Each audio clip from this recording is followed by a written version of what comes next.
Hey everybody, Spooky Marshmallow here, and today I am going to be telling you a story instead of a movie review. Now, this is about a creature that lives here in Kentucky, in Louisville, Kentucky, called the Pope Lick Monster. So let's get into it. There are rumors of a creature that is said to lurk around the Fisherville neighborhood in Louisville, Kentucky. Some say is an angry ex-circus sideshow freak who wants revenge. Some say it's a reincarnated goat farmer who sacrificed goats when he was alive for satanic powers. Several urban legends surround this cryptid, including that it uses hypnosis to lure you onto the train trestle and let you get hit by a train. Others say the creature uses voice mimicry to lure you onto the trestle. Some say he jumps down from the trestle onto the roofs of cars as they go underneath the trestle. And some folks say he jumps out with a bloody axe onto the trestle. And the sight of him scares people so bad that they jump to their death off the trestle. This cryptid is called the Pope Lick Monster. This cryptid is part man, part goat, and part sheep. He is another famous goat man who guards a bridge, or in this case, a train trestle, like a troll.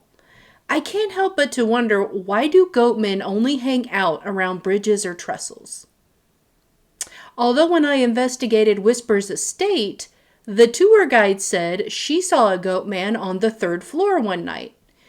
I have my serious doubts about that, considering the 3rd floor is the size of an attic in height, and goatmen are usually 8 or 9 feet tall, sometimes bigger. Now back to the Pope Lick Monster. This cryptid was the subject of a 1988 film by Louisville filmmaker Ron Scheidnick. I probably just really butchered that, and I deeply apologize for that. It's called The Legend of the Pope Lick Monster. It's 16 minutes long, it took $6,000, and it premiered on December 29th, 1988 at the Uptown Theater.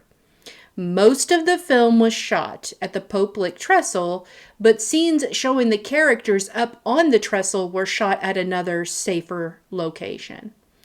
Norfolk Southern Railway. Officials were very upset about this film, as they thought it would encourage teenagers to visit the trestles. They found one scene in particular dangerously misleading. In the scene, the main character, a high school student, narrowly escapes an approaching train by hanging off the side of the trestle. In reality, few people would have the strength to hang on for the 5 to 7 minutes it takes for a long train to clear the 772-foot trestle. In addition, the vibrations from the train are so strong that the ground beneath the trestle shakes as the train passes.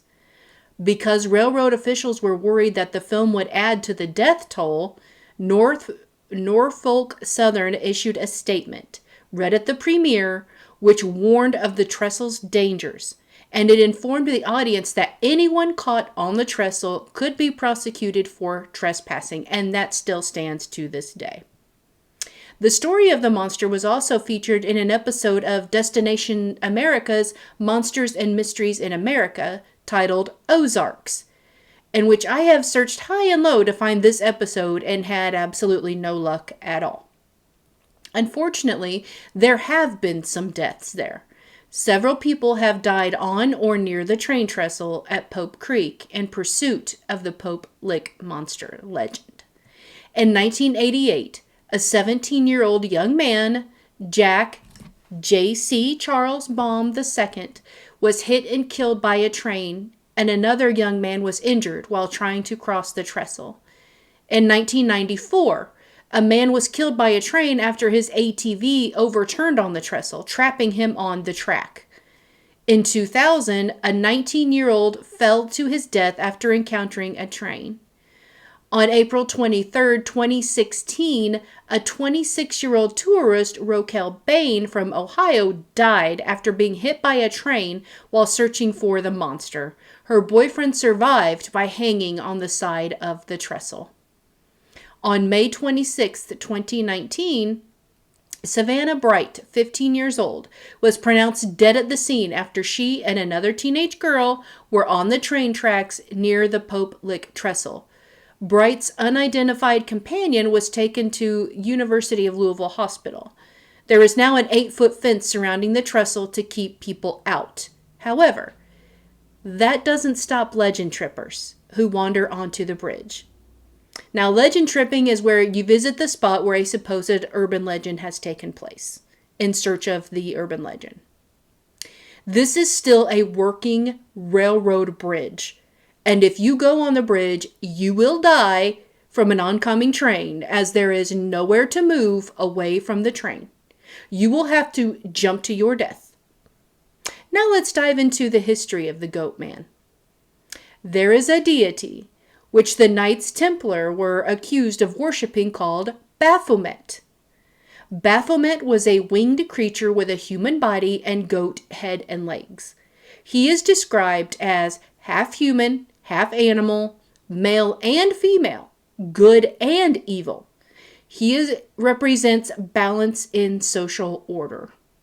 Aleister Crowley, also the cryptid in his religion of the Lima. Baphomet is the source of the tarot image of the devil and the Rider-Waite design tarot cards. The concept of a downward pointing pentagram on its forehead was enlarged upon by Levay in his discussion of the Goatmen of Mendes, arranged with such a pentagram, which he contrasted with the microcosmic man, arranged with a similar but upright pentagram. The actual image of a goat is a downward pointing pentagram.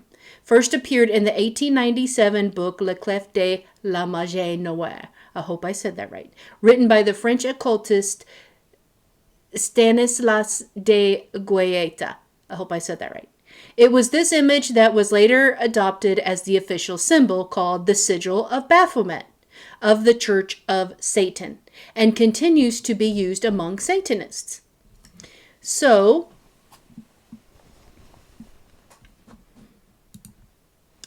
this is what it looks like. This is it. This is the Sigil of Baphomet.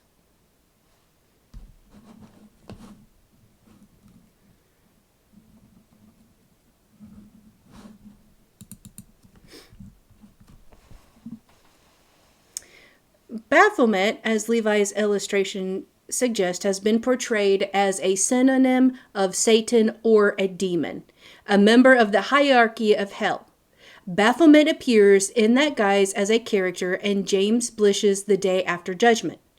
Christian evangelist Jack T. Chick claimed that Baphomet is a demon worshipped by Freemasons, a claim that apparently originated with the Taxil hoax. Baphomet was depicted on the cover of Les Mystères de la Franque Méconnués des Volets, Leo Taxil's lurid paperback exposé of Freemasonry, which in 1897 he revealed as a hoax intended to ridicule the Catholic Church and its anti-Masonic propaganda. In 2014, the Satanic Temple commissioned an 8.5-foot statue of Baphomet to stand alongside a monument of the Ten Commandments at the Oklahoma State Capitol, citing respect for diversity and religious minorities as reasons for the monument. The Oklahoma Supreme Court ultimately declared religious displays illegal. The Baphomet statue was unveiled in Detroit on July the 25th, 2015, as a symbol of the modern satanic movement.